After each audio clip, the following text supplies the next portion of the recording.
¿Qué tal? ¿Cómo les va? ¿Cómo andan? Otra edición más de este Aciertos y Errores. Y un Aciertos y Errores que va a tener una particularidad. Nosotros aún todavía no sabemos cuáles son las medidas restrictivas, porque suponemos que va a haber medidas restrictivas que va a tomar el gobierno de la nación, tanto en el ámbito de la provincia de Buenos Aires como en la ciudad de Buenos Aires, porque en estos últimos tiempos, en estos últimos días, ha habido reuniones con ese sector que se presentó del AMBA como algo bastante complejo de coordinar. Todo indica que va a haber unas medidas más restrictivas que van a aunar criterio entre esas dos facciones, se puede decir. Llámele como quiera, pero lo concreto es que aún todavía no sabemos. Cuando este programa salga al aire ya van a ser de conocimiento público. Por una cuestión operativa, nosotros grabamos unos días antes el programa que usted ve el domingo por la noche.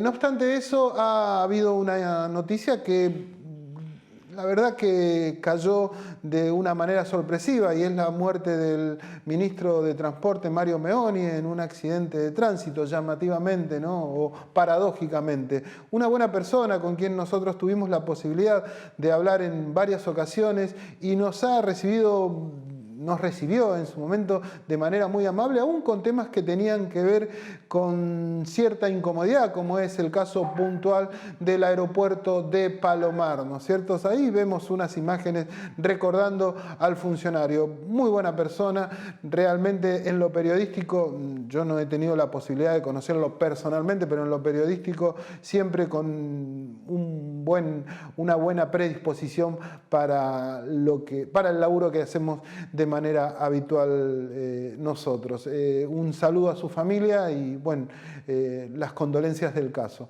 En el programa del día de hoy trataremos de informar sobre este avance de la pandemia, una pandemia que no cesa, que si bien hay un amesetamiento en la cantidad de contagios, el número, o al menos los números que ese amesetamiento tiene, son muy elevados. O sea que va a haber distintas voces. Vamos a andar el programa del día de hoy por ese lado, con temática que tiene que ver con la educación. En un ratito nomás, José Luis Nogueira, que es el secretario general de una parte de los docentes en el ámbito de la provincia de Buenos Aires, nos va a contar cómo está la situación en ese lugar, digamos, en esa franja, digamos, que tiene que ver con los docentes y con los alumnos, que tanto se ha hablado por estos días. También nos va a acompañar en una nota exclusiva Jorge Rashid, que es el sanitarista, asesor actual del gobierno de la provincia de Buenos Aires, más precisamente muy allegado a Axel Kicillof, un hombre con una trayectoria bastante intensa, ¿no? Porque ha trabajado inclusive hasta me decían, ¿no? Con Carlos Saúl Menem, en la presidencia de Carlos Saúl Menem. Es un hombre que en estos últimos días tuvo una confrontación radial con Marcelo Longobardi, un hombre, Longobardi por otro lado, que ha manifestado una frase bastante complicada, ¿no? Dicen que tendríamos que ir a una democracia más autoritaria. Qué frase, ¿no? También nos va a acompañar Alejandro Zayed, que es el actual director ejecutivo del Hospital Eva Perón, del Intersonal Eva Perón del distrito de San Martín, en donde él nos va a desasnar en cuestión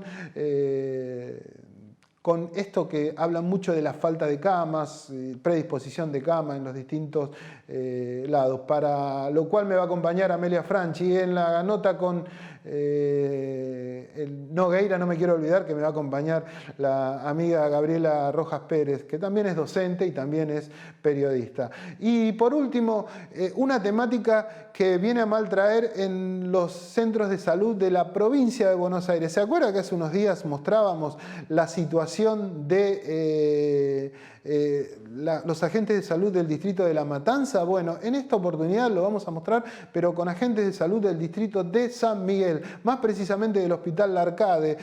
Hay unas jornadas que se están llevando mientras nosotros grabamos este programa adelante por parte de los médicos, porque están olvidados prácticamente, ¿no? En cuanto a salud, en cuanto a sueldos, en cuanto a insumos. De eso, en un ratito, dos personas de la marcha o de la jornada que están llevando adelante nos van a contar qué es lo que sucede en ese hospital. Todo esto está sucediendo en medio de una Argentina que está bastante convulsionada, ¿no? Y lo que tiene que ver con lo político no lo vamos a dejar en segundo plano. Vamos a hablar, pero menos en este programa del día de hoy.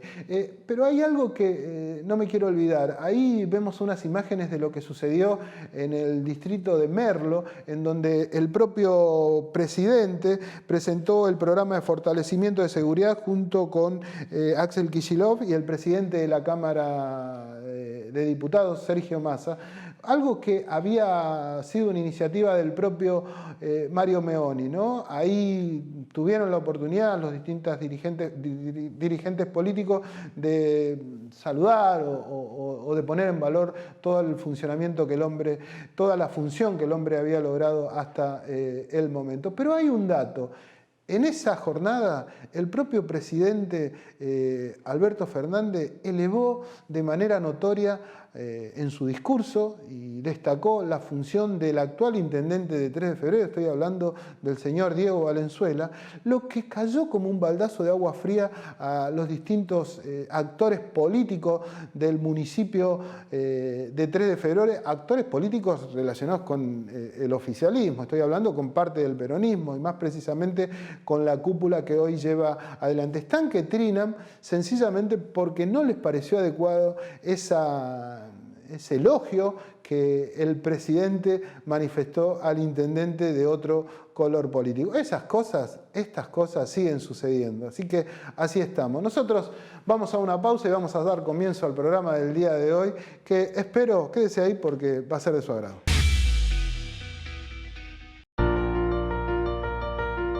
Estamos presentando Momento Azul, que es una iniciativa de la Municipalidad de 3 de febrero que escuchó nuestras necesidades. Yo quiero que el día de mañana haya una sociedad que abrace a mi hijo con todas sus características y que podamos convivir todos. Y es importante que todos los comerciantes puedan tener un momento azul para que se conozca más lo que es el autismo. Arco Morado se sumó a la iniciativa de manera encantada para que como compañía podamos visibilizar esta temática y ojalá se sume mucha más gente para que esto sea como cada vez más visible y más importante. Y entre todos trabajando juntos a generar más integración.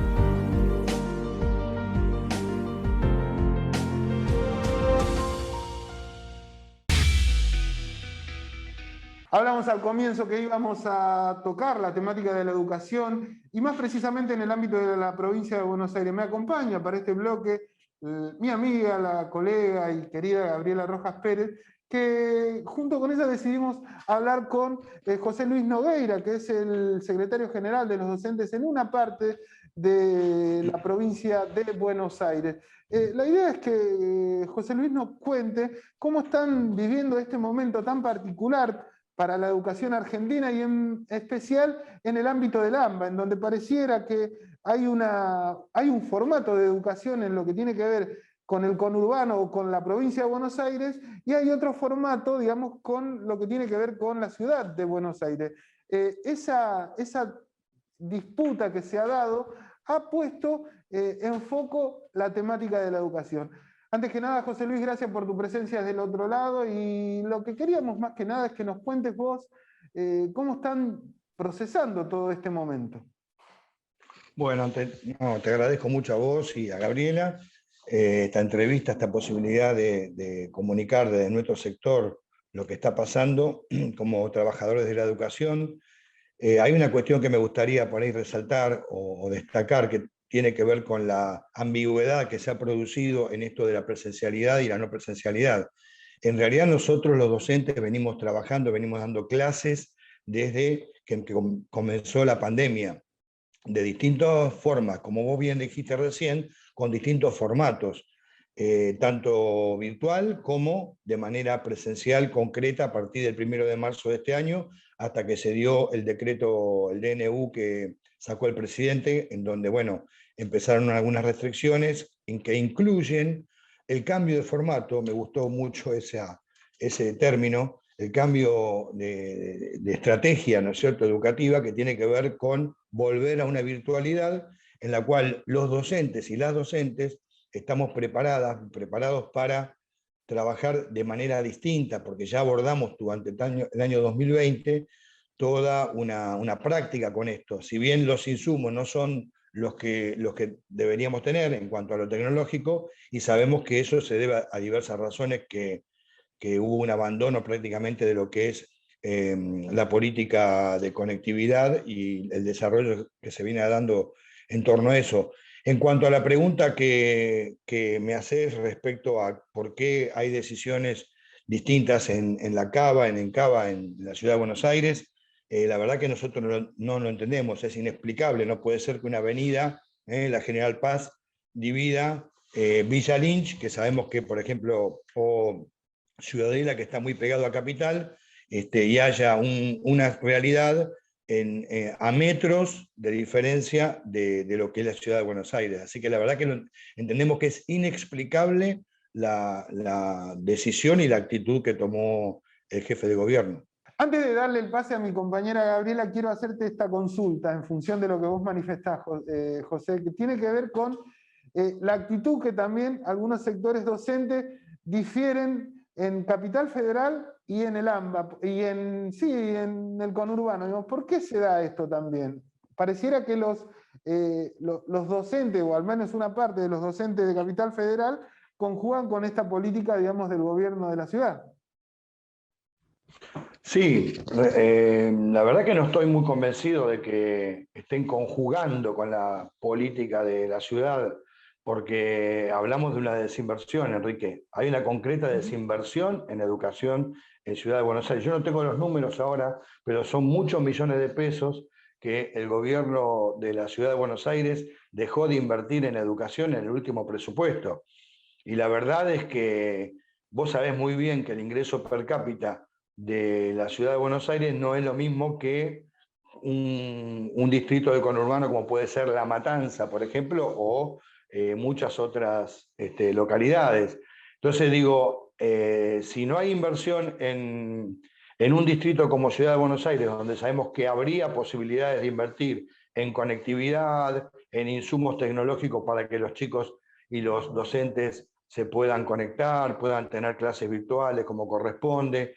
Si esto no ocurre en la Ciudad de Buenos Aires, la verdad que entendemos que hay una decisión política de instalar esta cuestión de la presencialidad y la no presencialidad como un tema que proviene de un gobierno que en los 4 años que estuvo gobernando se desentendió de la educación. Nosotros los docentes sabemos muy bien que padecimos durante todos esos años y la verdad que es inexplicable que estén en esta posición. Yo entiendo que van a recapacitar porque la gente, los papás no están mandando a los chicos masivamente a las escuelas.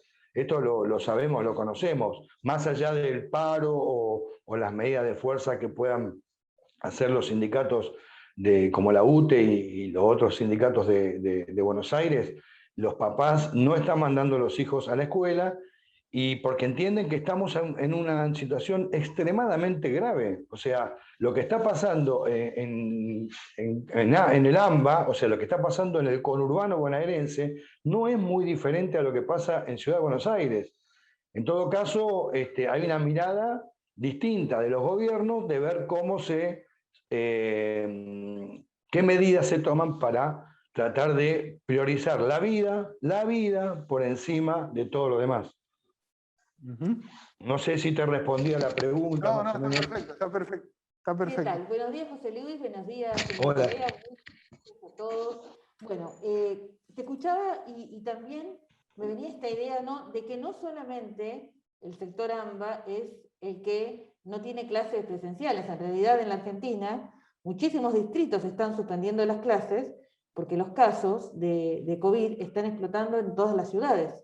Entonces, esta decisión no es una decisión solamente del sector AMBA, es la que conocemos y la que leemos todo el tiempo. Es lo que terminamos sabiendo que pasa, cuando en realidad no nos enteramos de lo que pasa en toda la República Argentina. Lo cual muestra cómo ha llevado esta situación de clases sí, clases no, cuando en realidad es clases presenciales sí, clases presenciales no. Sería una de las discusiones. Me gustaría saber, bueno, 500 millones de pesos dejó de invertir la ciudad en el sistema educativo, ni más ni menos, un número enorme. Y también saber ¿cuáles son los muertos que tiene el sistema educativo en esta pandemia, ¿no? Claro. ¿Cuál es el precio de la presencialidad que ha pagado el cuerpo de los docentes? ¿Ustedes tienen números al respecto, José Luis? En el día de ayer, por ejemplo, no tenemos números de docentes en general. En el día de ayer fallecieron 6 personas en lo que es el distrito de San Martín, pero bueno, hablamos de ciudadanos en general. Hay compañeros que se han contagiado durante, no solamente este año, sino ya del año pasado. Pero bueno, la realidad es que docentes y auxiliares fallecidos e internados, que a ver, hola, sí, lo que decía que no hay datos precisos por una cuestión que tiene que ver con que el sistema educativo saca los datos de acuerdo a lo que pueda pasar dentro de las escuelas. Y la verdad es que aumentó mucho la cantidad de contagios y la cantidad de niños y de docentes y auxiliares por COVID desde que empezó la presencialidad, sobre todo en los últimos 10 días antes del DNU. Pero la verdad es que nos preocupa muchísimo la situación de lo que pasa fuera de las escuelas. Nosotros lo dijimos siempre, dentro de las escuelas, el contagio y el cuidado con el cual trabajan nuestros compañeros, nuestras compañeras, es muy importante, es muchísimo. La verdad que es enorme el esfuerzo que hacen, y donde no hubo posibilidades de haber presencialidad, porque las condiciones de inicio no estaban, o porque no había los insumos necesarios para dar clases, no hubo clases presenciales. Sí se recurría a las clases virtuales, por eso digo que esto se viene dando desde hace rato. Por otra parte, yo quería referirme al tema de la situación, recién decía, respecto al tema de las burbujas, no me gusta mucho el término burbujas, pero son llamadas así. Las burbujas o los grupos de chicos pequeños, en algunos casos más, otros menos, tenemos que intervenir a veces como sindicato para ver cómo se daba eso. El tema no pasa adentro de las escuelas, sino pasa por lo que traen nuestros trabajadores y nuestros chicos desde afuera, ¿no es cierto? La circulación, los medios de transporte, eso es muy importante. Hay muchos chicos que se mueven y docentes que se mueven en colectivo, entre 2 y 3 colectivos a veces. Así que eso fue lo que hizo que, bueno, en los últimos días antes del DNU se disparara la curva en toda el AMBA, ¿no es cierto? No solamente en San Martín o 3 de febrero. Otro de los temas tiene que ver con esto de la presenciabilidad, de la no presenciabilidad, en este caso en el ámbito de la provincia de Buenos Aires, que se está cumpliendo a rajatabla, creo que es a un 100%. El tema es el siguiente: ¿están en condiciones el mundo de los alumnos de recibir las clases de manera virtual? Porque esa es otra de las cuestiones también, ¿no? O sea, cuando están en condiciones, digo, si tienen computadora, si tienen wifi y todo lo demás, porque también entramos en ese terreno en el cual,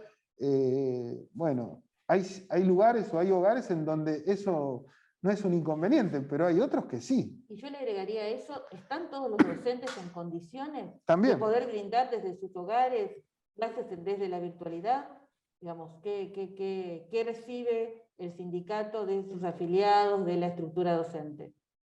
Sí, en principio nosotros conseguimos este año en la paritaria nacional una suma por un pago de conectividad para los docentes de todo el país.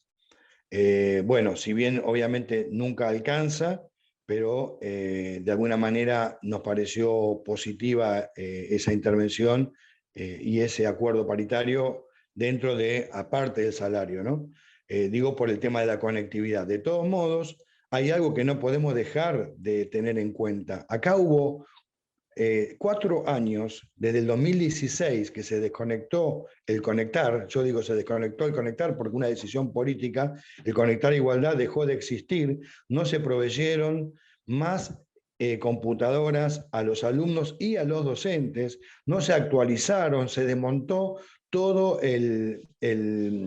la logística que había en torno al desbloqueo de las máquinas, de las computadoras, de los docentes y de los alumnos, hablamos de todos los niveles, y la verdad que eso afectó muchísimo. O sea, hoy lo que tiene que hacer este gobierno es no arrancar de cero, arrancar de menos de cero, porque todo aquello que estaba instalado en las escuelas, y vos, Gabriela, lo sabés porque sos docente, quedó bloqueado, quedó inactivo, porque no hubo un programa que se sostuvo en el tiempo. Por eso decimos nosotros, el programa Conectar Igualdad, tanto para alumnos como para docentes, tiene que ser una política de Estado, no una política de gobierno. Tiene que ser una política que se continúe más allá de los gobiernos que estén circunstancialmente en el poder, ¿cierto? La verdad es que tanto alumnos como docentes hoy no están en condiciones en su totalidad de abordar esta cuestión de la virtualidad por completo. Por eso se recurre, y con esto quería por ahí cerrar esta parte de la pregunta, se recurre también a otras estrategias. Los alumnos de secundario y de primario están recibiendo por parte del gobierno, y recibieron durante el año pasado, pero con el esfuerzo de los docentes. Yo quiero destacar esto, porque no es una política solamente del gobierno, sino el gobierno envía los cuadernillos, y esos cuadernillos, esos insumos en papel, le llegan a los pibes, a los chicos, por parte de los docentes y las docentes. Así que eso es una parte de compensar, pero convengamos en esto, y coincido con ustedes, que no está todavía dada la situación como para tener una conectividad plena, o al menos una conectividad que garantice un número importante de chicos y chicas conectadas. Gracias, José Luis. Muchísimas gracias. Bueno, gracias a ustedes, muy amables, y disculpen la conexión y los problemas que hubo. No, Gracias. son esas cosas de esta nueva virtualidad. Gracias, Gaby, también a vos. Sí, y qué momento para conversar, para hablar sobre la educación, sobre el 1 de mayo que se nos viene, Día Internacional de los Trabajadores, el único día, uno de los pocos días en que está de acuerdo a la humanidad. Bueno, el 1 de mayo es muy particular, ¿no? Ya el segundo 1 de mayo sin, digamos, en pleno de una pandemia, ¿no? Sin movilizaciones, con otras formas totalmente distintas del trabajo, que pensamos que iban a ser en el futuro, que sin embargo el futuro llegó y nos tomó. Hace rato, decía alguien también. Exactamente, y nos sacudió en esto de la virtualidad. Creo que los docentes están a la altura de las circunstancias, porque existen muchísimas capacitaciones desde el gobierno nacional y provincial para poder ir resolviendo, adquirir las herramientas tecnológicas y además los saberes, ¿no? Entonces me parece que desde ese lugar, y además, algo que no se ha dicho es, en la mayoría de las escuelas de la provincia de Buenos Aires, quienes entregan los alimentos a las familias son los maestros. Y los maestros. Y los auxiliares son los que están allí y entregándoles los cuadernillos.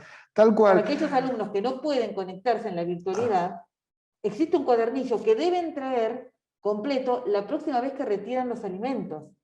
Digo, hay como un seguimiento. Y hay un trabajo interesante de los docentes. Las escuelas conocen su comunidad y buscan a sus niños y a sus niñas perdidos porque los conocen. Y han habido varios planes también, varios programas como el ATR, para precisamente articular ese niño, esa niña que fue totalmente dejada del sistema, que no pudo ser escolarizada. O sea, hay un montón de mecanismos que también se ponen en juego desde políticas educativas para poder llevar realmente la educación a todos los hogares. Ojalá, falta muchísimo. Sí, mira, me hablabas de la temática de los trabajadores y de los gremios. Esta semana se ha cerrado, como bien decía José Luis, todo lo que tiene que ver con el salario vital y móvil, en algo así como 29.000 pesos, no llega a 30.000 pesos. Es muy pobre, es muy bajo el importe, teniendo en cuenta que una canasta básica supera casi los 30.000 pesos, los 40.000 pesos. Una canasta básica. Entonces estamos hablando, ahí es donde quizás se pone en discusión estos roles de los distintos gremios, digamos, que parecieran no tienen un ímpetu de elevar ese piso, porque con el bienestar, digamos, en el bolsillo de los laburantes, me parece que esto funciona un poquito mejor. Pero bueno, son deudas pendientes que también tiene este gobierno en medio de todo este lío, ¿no? Así que... Y además en la pandemia, ni más ni menos quedó demostrado que los que sostenemos el mundo somos los trabajadores. Gabriela, te agradezco mucho tu presencia acá, ¿eh? Nosotros vamos a continuar con este programa especial en el cual vamos a poner mucho foco en todo lo que tiene que ver con la pandemia, ¿no es cierto? Tuvimos la posibilidad de hablar con Jorge Rachid, que es un sanitarista, médico, hombre vinculado a la provincia de Buenos Aires, en donde él manifiesta y da los argumentos válidos para decir por qué esta temática de los cierres y de achicar la posibilidad de que la gente transite en las calles y el momento puntual de una pandemia que cada vez es más creciente, ¿por qué hay que tomar medidas y por qué la diferencia entre Capital Federal y Gran Buenos Aires? Jorge, estamos en un momento muy particular y crítico de la pandemia. ¿Qué mirada tiene usted, que es un hombre conocido por su acercamiento al gobierno tanto nacional como provincial? Es una mirada llena de lágrimas, porque estamos en un momento dramático y todavía no vino lo peor. Así que la foto que estamos viendo hoy es una foto de 14 días atrás. Las medidas que tomemos hoy, o mañana, o pasado, se van a evaluar en 14 días, así que en esos 14 días podríamos, o 21 días, como proponemos desde hace un mes, que haya un cierre de tal naturaleza que permita cortarle el camino a la molécula.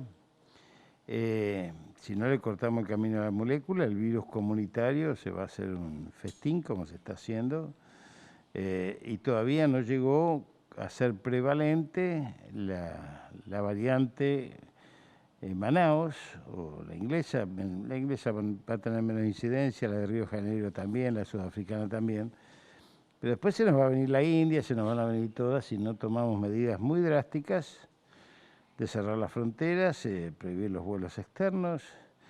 Esto le costó a Inglaterra, por ejemplo, 6 semanas de cierre absoluto, y a partir de eso no tuvieron un caso.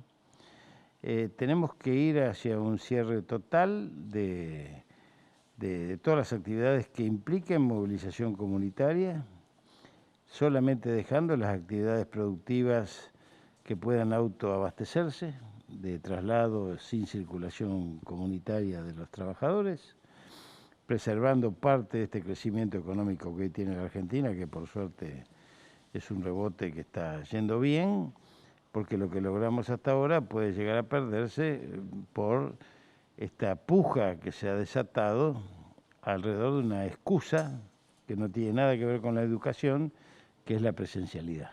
A ver, pero esta puja que usted planteaba también se manifiesta de los otros sectores, que hay como una necesidad, digamos, de no ir a una restricción total, sencillamente porque se afecta lo económico, que usted también bien planteaba, que tenía cierto resurgimiento dentro de este panorama argentino. Sí.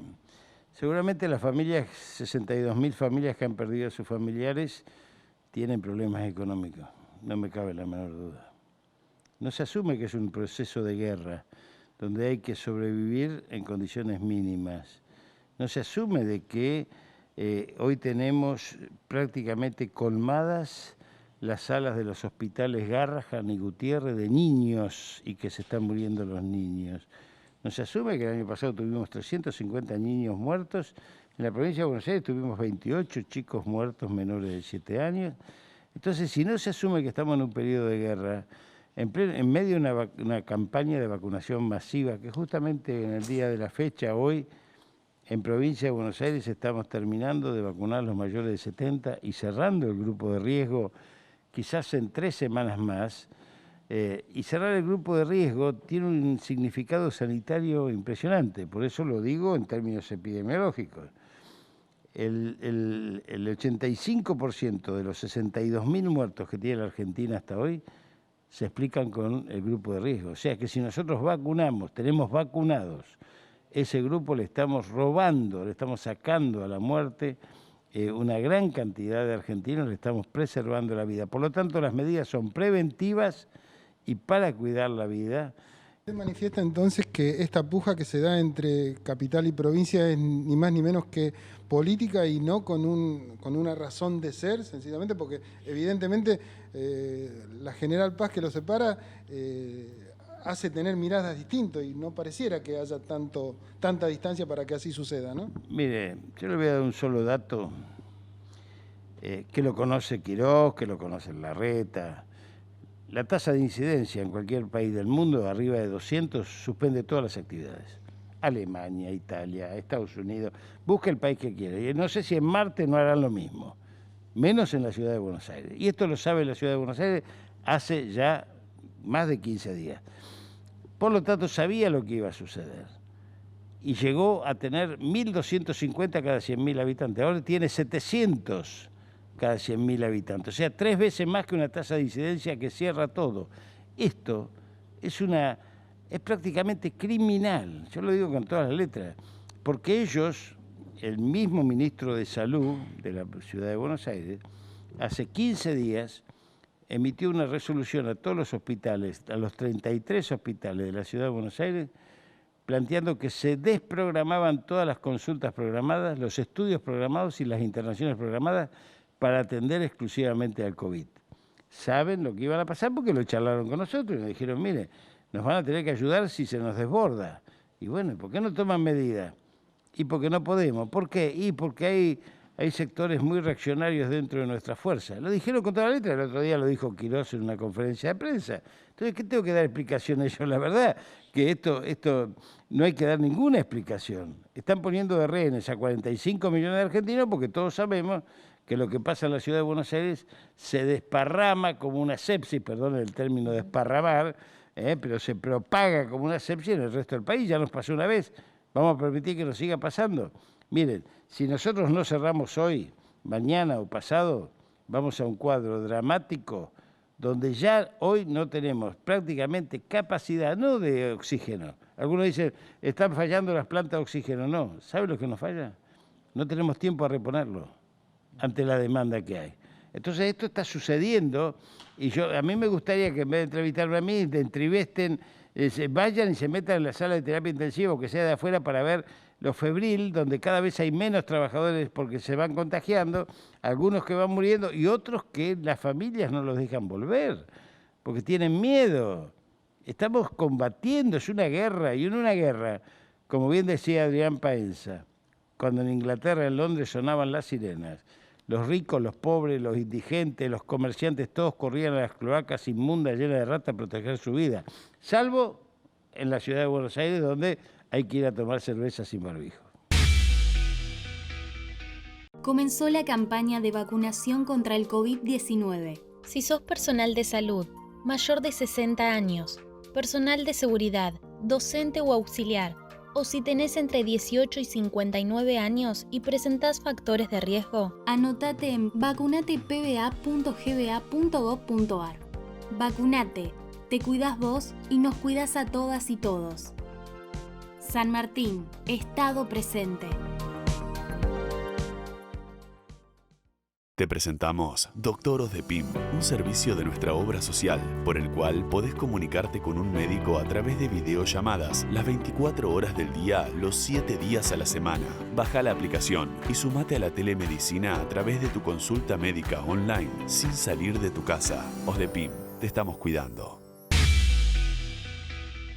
Bueno, ahí escuchábamos a Jorge Rashid, el hombre, bueno, como lo dijimos en su presentación, sanitarista, con conceptos bastante claros en función de lo que él pretende, porque es un asesor del gobernador Axel Kicillof, ¿no es cierto? También tiene una mirada muy particular de lo que está sucediendo en el ámbito de la capital federal, más precisamente en la ciudad de Buenos Aires, en donde también pone el sesgo político de por medio, ¿no? Más allá de, obviamente, cada cual mira desde su propio lugar. Me acompaña Alejandro Sayek, que es el actual director del Hospital Eva Perón del distrito de San Martín, algunos lo conocen como mal llamado Hospital Castex, y me acompaña también en este bloque, como siempre, la doctora Amelia Franchi.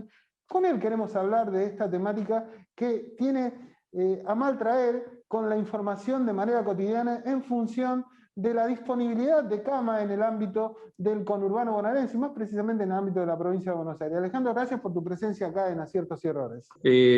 Bueno, en principio sí, es cierto, estamos en el hospital en una máxima tensión, en un estado de alarma muy importante, manejando un nivel de estrés y de tensión graves, porque tenemos un 95% de la ocupación de la internación, de las camas operativas, digamos, ocupadas, y de las camas intermedias y de cuidados mínimos, con una presión de demanda por guardia también superior a la habitual, por el aumento de los casos de COVID.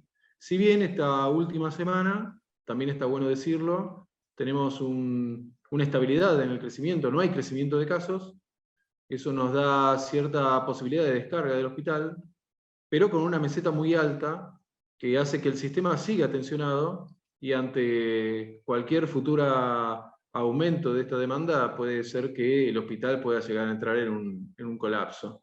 Esto es difícil que ocurra, ya que hablaban de las camas del conurbano de la provincia de Buenos Aires, porque se trabaja en una dimensión de red sanitaria, no solamente de la capacidad operativa de un hospital, sino que al trabajarse en red se trabaja con el tablero de comando de las camas de toda la provincia de Buenos Aires, o de esta parte por lo menos del conurbano bonaerense. Por eso es que, si bien la absorción de pacientes puede ser en un momento menor en este hospital, está la posibilidad, por esa estrategia, de poder internarlos en otros hospitales regionales, o incluso, como se tuvo que hacer hace un par de semanas atrás, en hospitales más lejanos. Pero bueno, tratando de preservar esa posibilidad y ese derecho de las personas de poder internarse, tener su respirador y su boca de oxígeno si lo necesitan.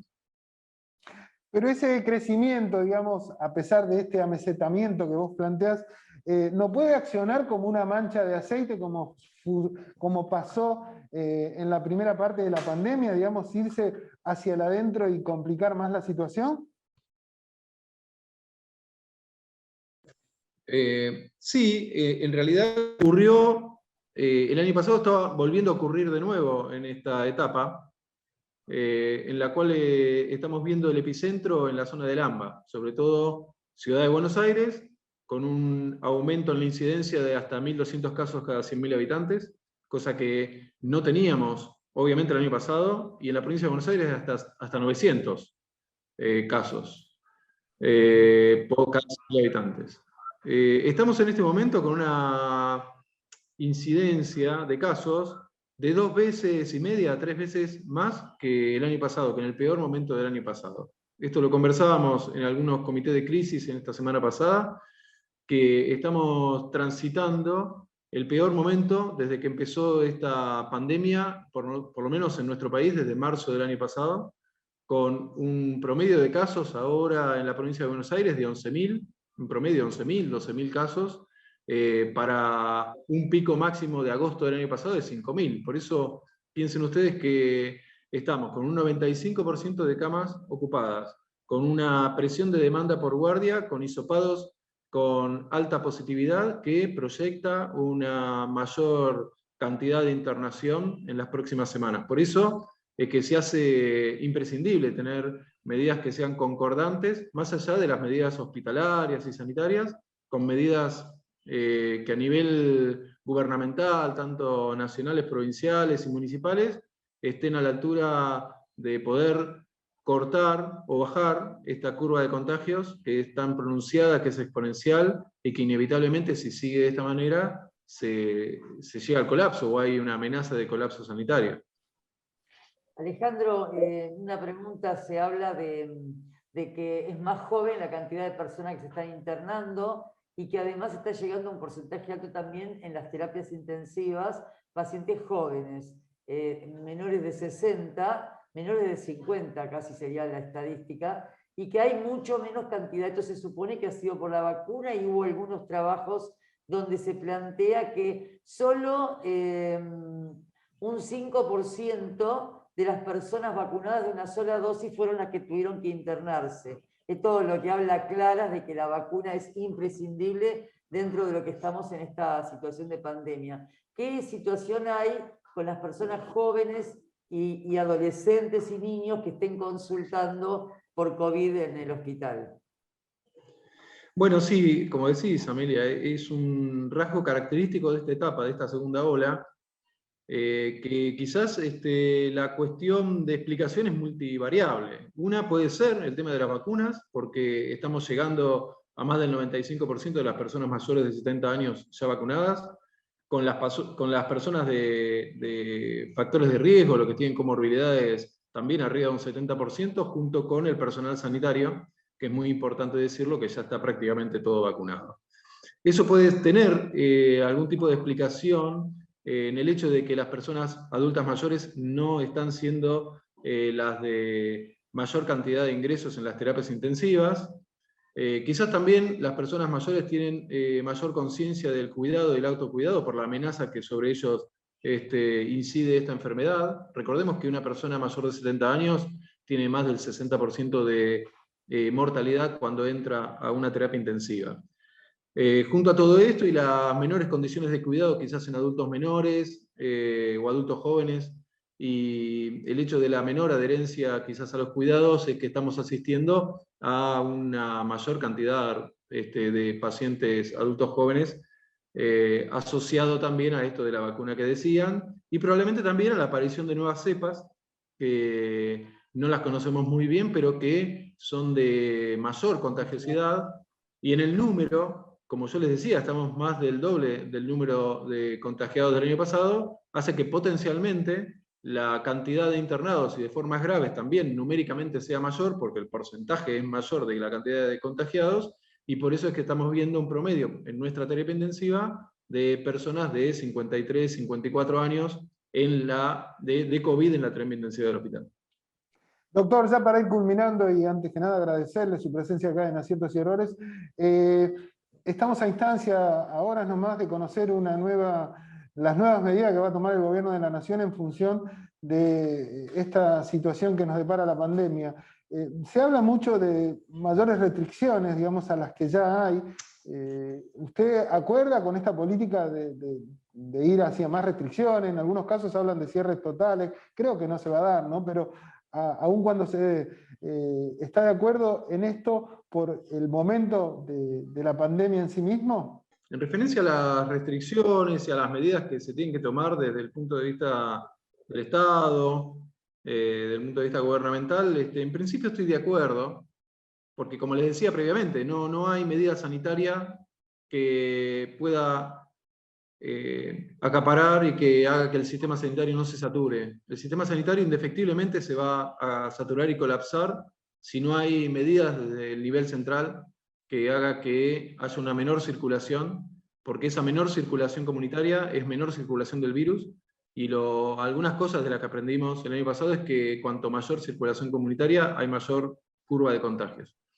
Y recuerden, el año pasado siempre hablamos de achatar la curva, de que no haya un crecimiento exponencial de casos, porque ese crecimiento exponencial hace que necesitemos cada vez más camas para internar, y no hay más camas para internar si sigue subiendo ese número de casos. Por eso es que sí, en principio estoy de acuerdo, me parece que tienen que ser cierres inteligentes, ordenados, selectivos, de algunas actividades que no sean tan esenciales, pero que permitan de alguna manera darnos tiempo a descargar los hospitales de la gente que se vaya dando de alta para poder administrar ese recurso que realmente es chico, independientemente de que se hayan triplicado el número de camas y que todas las semanas vayamos poniendo cada vez más camas, contratando cada vez más profesionales, técnicos para asistirlas. Pero en principio sí, yo interpreto que es la manera en la cual se puede bajar el número de casos.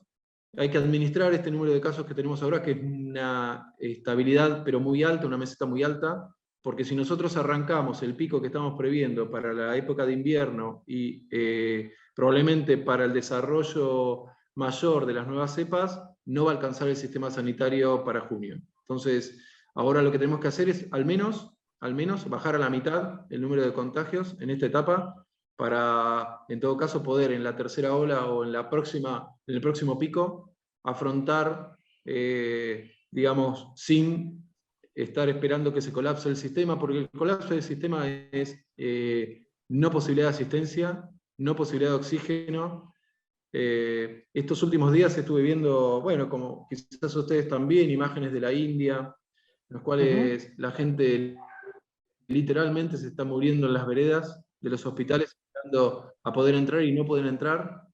No tenemos que llegar a esa situación acá. De hecho, hay situaciones desesperadas que nos piden, hay noches de ambulancias que están girando en el conurbano y de capital al conurbano con sus pacientes. En ese caso, bueno, tenemos que estar todos consustanciados. Estamos teniendo dificultades ahí con la comunicación. En estas medidas sanitarias y sociales para bajar el número de casos. Doctor, muchas gracias por su presencia acá en Haciendo Cerrar. Ahí te estamos... Ahí te estamos escuchando. Ahí Muchas gracias, Alejandro, por estar, y bueno, creo que tenemos que seguir diciendo que la palabra solidaridad entre todos es lo más importante, y hacer lo que se necesita: distancia, barbijo y lavado de manos, mientras tanto que estemos vacunados la mayoría del país. Doctor, gracias. Muchas gracias. Bueno, era el doctor Alejandro Sayed, el titular de, como bien manifestábamos con Amelia, director ejecutivo del Hospital Eva Perón, del Intersonal. Me corrigió Amelia con certeza, digamos, es un intersonal porque abarca a distintos distritos, todo ¿cómo es? Es la región sanitaria, que abarca 13 municipios, 13 la región sanitaria, y tiene como 2,5 millones de habitantes. Un numerito. Y ahí explicaba claramente, aún con las imperfecciones que se dieron por la comunicación, de la situación, de esto que se habla mucho, de las camas, no camas y todo lo demás. Así que terrible. Estamos... Podemos pedir a la gente que se cuide mucho, que tratemos de parar la presencialidad en las calles, en los lugares cuando no es necesario. Creo que sí, que va a haber restricciones. No todas quizás, pero sí la suficiente como para que bajemos, por favor, esta cantidad de pacientes que llegan diariamente. Exacto. Usted, esto está siendo grabado el jueves por la mañana. Las medidas son inminentes por parte, y el anuncio por parte de Presidencia, así que cuando este programa salga al aire ya va a ser de público conocimiento esas restricciones de las que nosotros suponemos que se van a incrementar en estos días. Amelia, gracias. Nos vemos. Nos vemos. Chau. Tras la pausa, otra temática, y tiene que ver con el Hospital Larcade de San Miguel. Hay mucha gente que está muy preocupada en ese lugar desde hace mucho tiempo porque está en una situación compleja. El sistema de salud está en una situación compleja. Lo mostrábamos hace un par de semanas con la gente de La Matanza. En este caso, La Matanza obviamente es un distrito que es de color político del oficialismo. En este caso, San Miguel, un hospital municipal con un color distinto, el de la oposición, más precisamente de Jaime Méndez, hombre de Cambiemos. ¿Vieron? Estas situaciones que no se resuelven les son comunes a toda la dirigencia política. Vamos a la...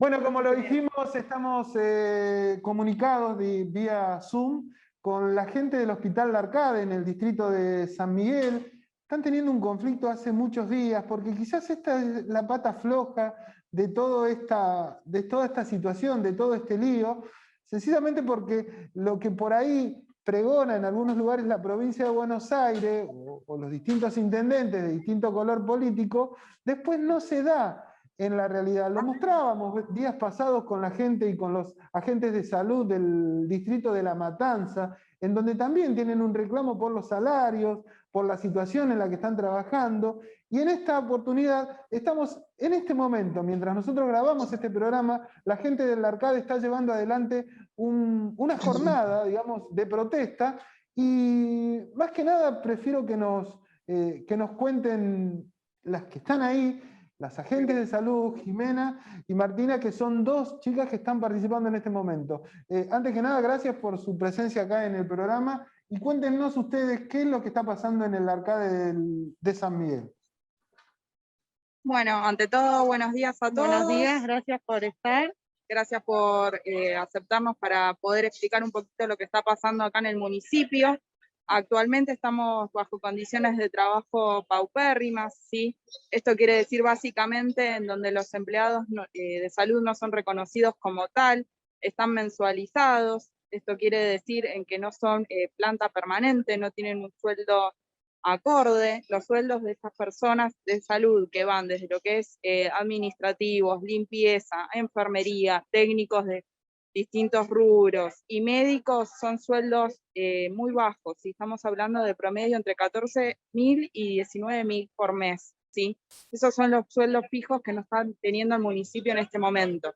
Hubo varios tratos de poder charlarlo esto, sin ninguna respuesta, incluso tuvimos una convocatoria con lo que fue el Ministerio de Trabajo, en donde el municipio se negó a asistir a dicha convocatoria, y esto nos está llevando a que en el hospital cada día estemos peor, ¿sí? Que no podamos mantener las condiciones ideales de trabajo, por lo que en el día de hoy estamos haciendo una campaña de carpas con atención primaria de la salud, ¿sí? Tanto de pediatría como de medicina interna para adultos, y también charlas informativas respecto a lo que es la pandemia. Es una manera pacífica de manifestarnos y llevar adelante los reclamos que estamos teniendo, porque además de los sueldos bajos también hay mucha persecutoria, ¿sí? Hay compañeros que las echaron simplemente por manifestar sus derechos, ¿sí? Otras compañeras incluso les cambiaron las cerraduras de su oficina, no pudiendo entrar a su lugar de trabajo, y no solo eso, sino que las cambiaron de lugar de trabajo. Actualmente están en lo que es el municipio de San Miguel, sin ningún motivo de explicación, ¿sí? Entonces todo esto nos lleva... A ver, disculpame un momento. Ponenos en un lugar, digamos, o al menos graficanos el lugar. El hospital depende del municipio, en este caso del municipio de San Miguel. Sí, es un hospital municipal actualmente. Sí. Estos reclamos ustedes los están llevando hace bastante tiempo y no son escuchados, porque digamos, yo tengo acá referencia, al menos en los archivos en donde nosotros pusimos a consultar de la temática de ustedes, que hace bastante tiempo que están manifestándose, pero no han tenido ningún tipo de respuesta. Exactamente. Exacto.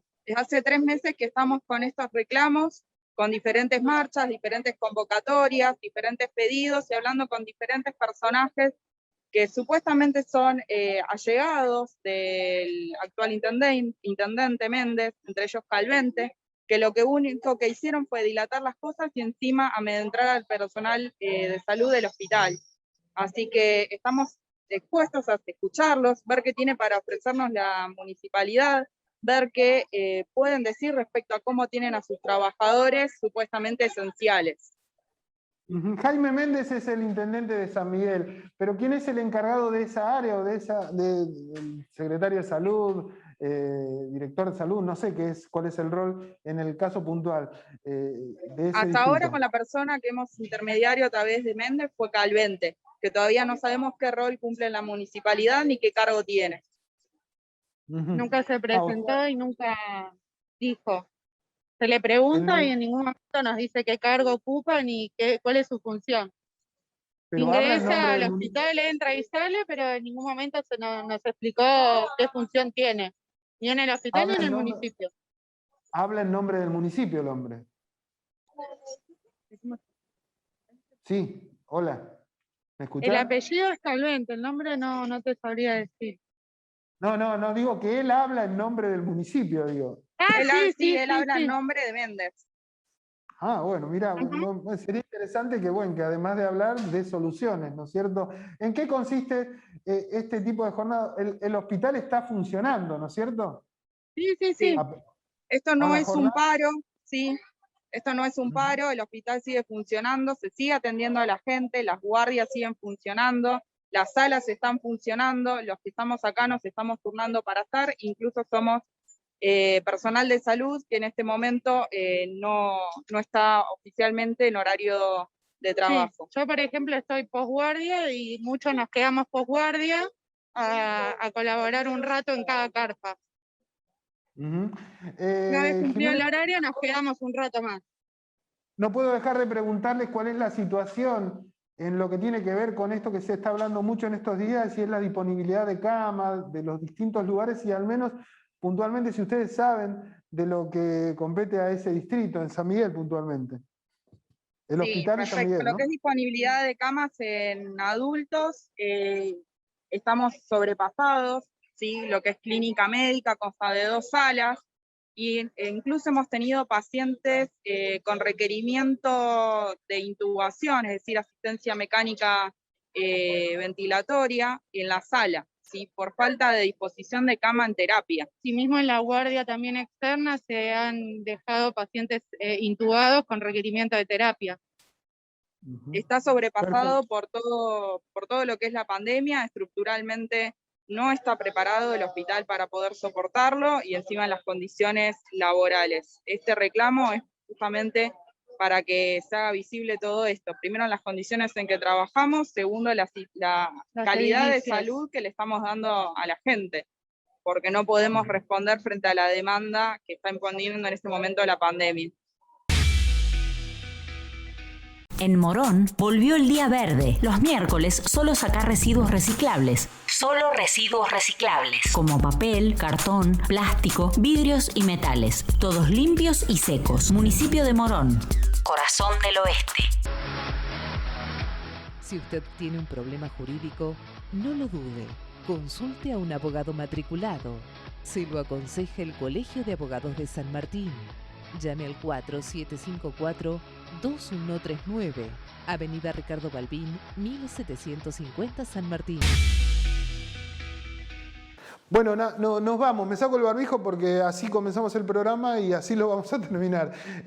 No hay mucho más para decir. Cuídense mucho. Estamos en un momento bastante complicado. Calculo que ya se deben conocer las medidas que todo indica que van a ser más restrictivas, y en definitiva es una pandemia que nos ha tocado y nos tenemos que cuidar, y mucho, y a nuestros seres queridos y a nosotros, y hay que cuidarse con esto, con este barbijo que yo aproveché para sacarme después de la jornada del día de hoy. Lo concreto es que, insisto, importantísimo el cuidado de todos, ¿no? Si pueden, quédense en su casa, es el lugar en principio más seguro que existe por estos días. Nos vemos la semana que viene, espero que este programa, como siempre digo, haya servido de algo.